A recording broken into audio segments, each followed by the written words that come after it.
Bonjour à tous, bienvenue pour ce 53e HomeWOD. Alors aujourd'hui on va démarrer avec une mobilité active. On fera d'abord 2 fois 8 répétitions en push-up stretch en prenant toujours le temps de rester 3 secondes dans la position haute. Ensuite on fera 2 minutes en reverse stable mobility comme d'habitude en passant d'une épaule à l'autre correctement. Et 1 minute en T-hip opener où vous ferez d'abord 30 secondes sur la droite et ensuite 30 secondes sur le côté gauche.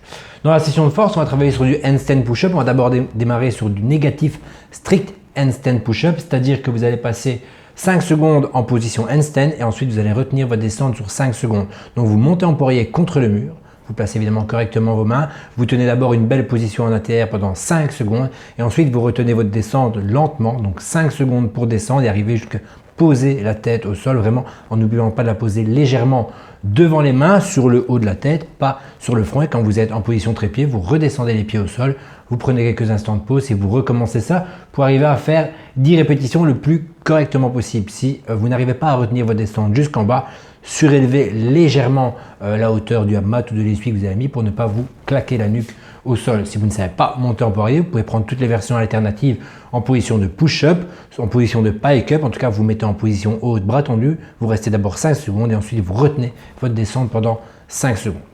Ensuite, il viendra le travail de handstand push-up, ce sera du keeping handstand push-up aujourd'hui pour ceux qui savent les faire. 3 fois un max effort avec 2 à 3 minutes de pause entre les séries. Le but, c'est que vous puissiez régénérer un maximum d'énergie pour recommencer votre série.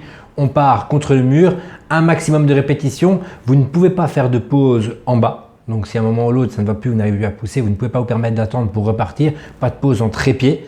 Pas de pause non plus les bras tendus, ça va être un mouvement qui est presque continu.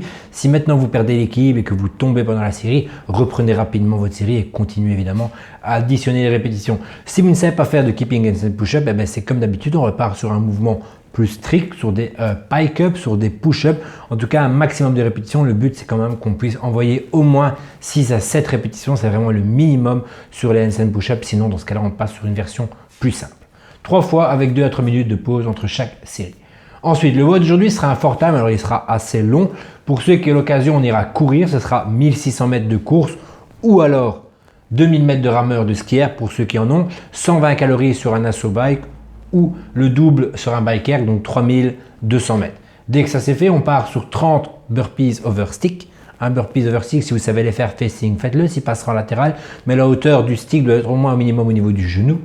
30 heavy goblet squat, peu importe le poids que vous allez prendre, ça va quand même être assez difficile. J'en ai 3 x 10 pour que vous donner un petit exemple. Vous ne devez pas être capable de faire vos 30 squats unbroken, donc prenez un sac à dos dans lequel vous pourrez mettre un maximum de choses.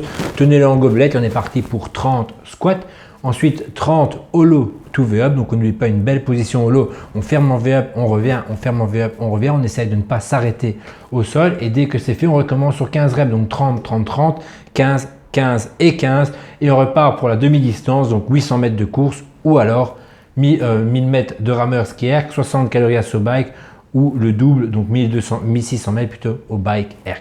Et dès que ça c'est fait, vous prendrez 15 minutes pour faire une mobilité post-WOD directement inspirée sur GoWOD. Donc téléchargez sur l'application si vous ne l'avez pas. Vous tapez les mouvements que vous avez rentrés aujourd'hui dans le workout et vous aurez une mobilité complète qui vous sortira pendant 15 minutes. Et nous on se revoit demain pour le WOD numéro 54.